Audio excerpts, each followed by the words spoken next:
Came to a close last night. The Thunder, they completed the sweep of the Lakers, but that leaves big questions, right, about what comes next for LeBron James. Also, Luka Doncic, he spoke last night. Our Bobby Marks, he's going to be here in just a little bit to explain exactly how the Lakers should be building around him. And the Lakers, they hold exit interviews. They did so just a couple of hours ago. So we're going to hear from Rob Pelinka, his thoughts on LeBron, the offseason. But first, let's hear from the man himself. Here's LeBron James on what's next. I mean, with my future, I don't know, obviously. I mean, obviously we're still fresh from, obviously losing, and I don't know. I mean, I don't know what the future holds for me, obviously, as it stands right now tonight. I got a lot of time. I'll sit back, like I think I said it last year after we lost, I think, to Minnesota, to go back and recalibrate with my family and talk with them and spend some time with them. And then when the time comes, obviously, you guys know what I decide to do. If I can commit to still being in love with the process of showing up to the arena 5.5 hours before a game to start preparing for a game, giving everything I got, diving for loose balls, and doing everything that you know that it takes to go out and play, and showing up to practices. 11 o'clock practice, I'm there at 8 o'clock, preparing my body, preparing my mind, preparing to practice, to put the work in. And, so I think for me, I've always been in love with the process and not the aftermath of like, okay, well, we won that game, or we won a championship, or I've always enjoyed the process and more than the outcome. So I think that will be a big factor. And then also, have a conversation with my 12-year-old daughter. That's a big factor. And my 19-year-old son is entering his second year at Arizona, and my wife as well. So they're a huge factor in any decision I've made. So they'll be a big part of it as well. So LeBron is going to confer with his family. We are going to check in with Dave McMenamin, who joins us from the Lakers' El Segundo practice facility. Dave, you were in that room with LeBron last night. You've actually been at the last 11 postseason press conferences for LeBron James. What was different about last night? What stood out to you? Well, Malika, one of the family members that LeBron didn't mention, that'll be a part of his decision-making process, I'm sure, is his son, his teammate, Bronny James. He's on the Lakers. You'd think, based on the way they were able to play with one another late in the season, have a 10-point run together in a road playoff game against Houston, that may be something that's enticing for him to come back. He really distanced himself from any type of retirement talk yesterday. He didn't want to indulge in that. Now, he made it clear that he still has some time that he needs to take to decompress and step away and figure out exactly what he wants to do. But he was not leaving a breadcrumb trail of retirement talk for us to pick up on. And that was a little bit different, quite frankly, than in the last couple of years. Right. A couple of years ago, it felt like we were having these conversations about could this be it for LeBron James. It doesn't quite feel like the note that we're going out on, but he said he needs a little bit of time, and we're certainly going to give him that. You're out in El Segundo because the Lakers, they're holding their exit interviews today. And we just heard from Rob Pelinka, their general manager, team president. Let's take a listen. In terms of LeBron, we probably haven't seen a player that has honored the game to the extent that he's honored the game. He's given so much to his teammates, to this organization. And the thing we want to do more than anything else is honor him back. And I think the first order of business there is allowing him to spend the time he needs to decide what his next step are. Does he want to play another year in the NBA? And that'll be, as he said to you guys last night, family time, I think time with his inner circle. And we just want to honor that for him. All right, so that's just some of what Rob Pelinka said in his comments here. Dave, you were in the room. What's the most important thing for us to know here? Yeah, Malika, the press conference with Pelinka and J.J. Redick spanned more than 35 minutes, so there's a lot of ground covered, starting with the way the team is already putting the resources that the new ownership group led by Mark Walter to use. One thing, they're going to be adding biomechanic equipment and also recovery equipment to the facility here, consulting with the Dodgers to see what type of stuff they use for their players. They're looking to expand the front office. Rob Pelinka says they're looking to hire 2 assistant general managers, one in charge of pro personnel, another one in charge of analytics and cap data. beyond that, there's a couple other free agents beyond LeBron James that are coming up this summer, namely Austin Reeves, the second longest tenured Laker behind LeBron. And in no uncertain terms, Rob Pelinka said he wants to have Austin Reeves back in a Lakers uniform, and he says those conversations have already begun with Austin's representatives. And so J.J. Redick, his perspective from the coaching side is we got to get deeper and we got to be better defensively. But he likes the core that he has in place, and he thinks there was a proof of concept with LeBron, Luka, and Austin Reeves working together with that 16-2 stretch from late February through the end of March. Yeah, proof of concept is certainly an interesting way to put that, Dave. Thank you very much for that insight. So lots of decisions here for the Los Angeles Lakers, but I'm sitting with two guys who know not only about playing with LeBron, about winning a ring with LeBron, the man in the zebra vest, Amon Shumpert. Danny Green with me here as well. Amon, I'm going to start with you. What stood out from you? You've heard LeBron talk and you've seen LeBron's actions. What did you help us decipher this?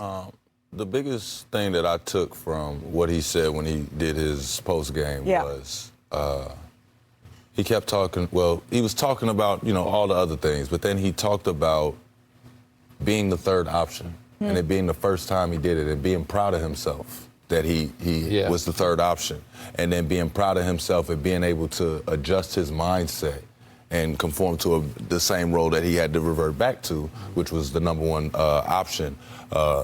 Seeing him do that, I don't know, something about that as a competitor, I can see he wants to do this again. He's coming back for more. I don't know what uniform he'll have. He's coming back. He's definitely coming back. The biggest thing that I got was that a lot of people question whether he's being truthful, have these cryptic messages, or leading bread. I think he's being very truthful. He does not know, because this is the first time in a long time he's an unrestricted free agent where he doesn't have an extension and he doesn't know what the Lakers are going to offer, provide. Everybody's going to want him at a discounted price because he's 41 years old. But even at 41 years old, he's proven he's one of the better players in this league and in the world.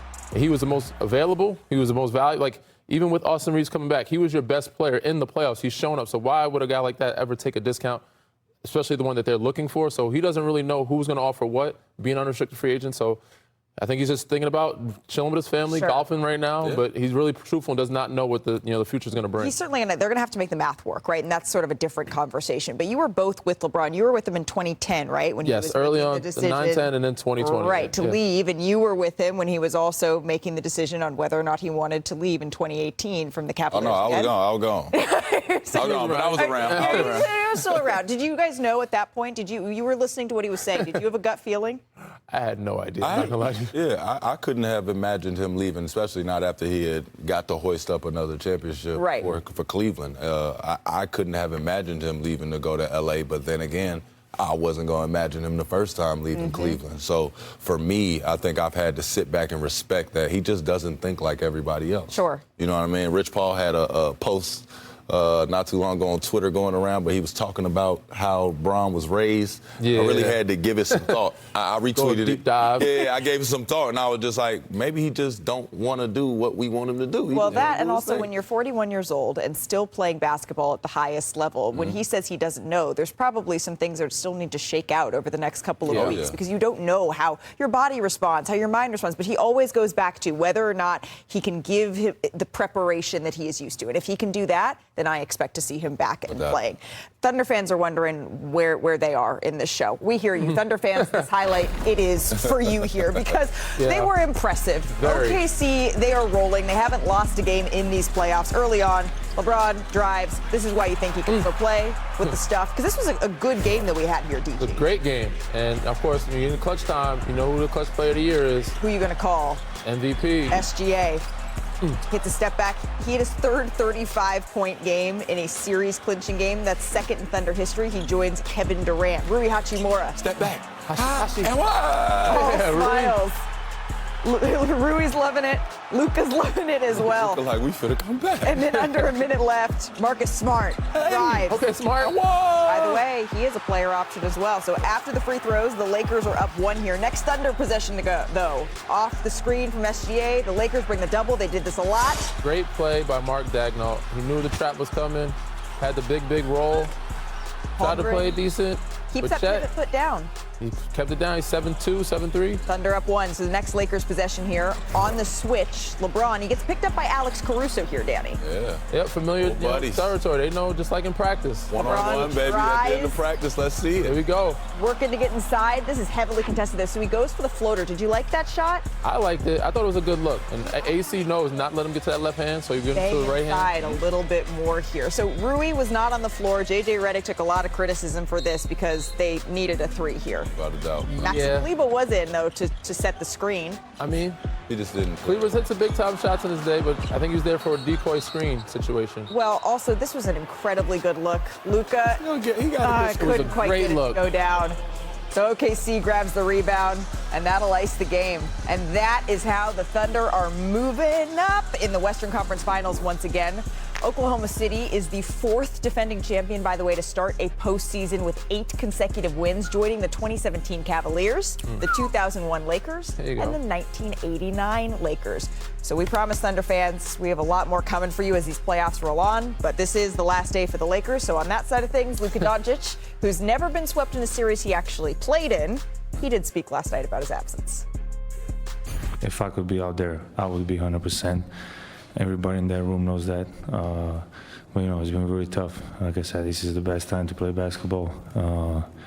I was sad not to be able to help my team. So, looking to the offseason, obviously, I'm still doing recovery. So that's the first thing. When you signed your extension last summer, you helped to recruit Marcus and DA. Will you be trying to make sure you recruit LeBron, Austin, DA, and Marcus again this summer? We'll see. Can't tell you nothing. Pretty non-committal there from Luka Doncic with the coy smile. A little reminder here, the Lakers, they actually only have 6 players guaranteed to be under contract next season. Austin Reeves, DeAndre Ayton, Marcus Smart, they all have player options. And that means the Lakers, they could have close to $70 million in cap space next season. So DG, be Bobby Marks for me. What would you do with it? Mr. Marks, I think first priority is to get Austin back and try to get Bron back at what you can. Like, that's the core. And then the next bet is we don't know who's going to opt into their player options. DeAndre Ayton has a player option, Marcus Smart. DeAndre Ayton's is for $8 million, so I would expect him to opt in, but Marcus Smart's only for like $5.5. I expect him to, he's definitely worth more, but you got to retain Marcus Smart. That's the next move. But in the process, you got to find, DeAndre Ayton had a good season, but you need a big, because they didn't have him reliable enough in the playoffs. He's shown some spurts in Houston, but this second series, they needed rebounding. Jackson Hayes played well last night, but I don't know if they trust him to be a starting center for you. So you got to find a way to get some 3-and-D guys around you and a center that can rely on. I would say either a center or a power forward. Somebody that can stretch the floor. Exactly, stretch the floor, but also make a play. And I'm talking about make a play in that short roll position, be able to change sides of the floor with the basketball, because sometimes they do get jammed on one side, and Bron and Luka got to throw the cross-court pass for them. But if they can get somebody that can make good decisions in there, that could be good for them. And I also think I wish Luka that I could just go back, turn back time, grab Sean Livingston and just throw him in a Laker uniform with you, because a guy like that one picks his spots throughout a game, but knows how to keep the train on the tracks, and as well as be able to hit the gas when it's time to say, hey, our bench could run it up real quick. We'll give you a quick 8-point swing. Now you come back in, you feeling good, you done got your rest. You know what I mean? A little Gatorade, a little water, you'll be all right.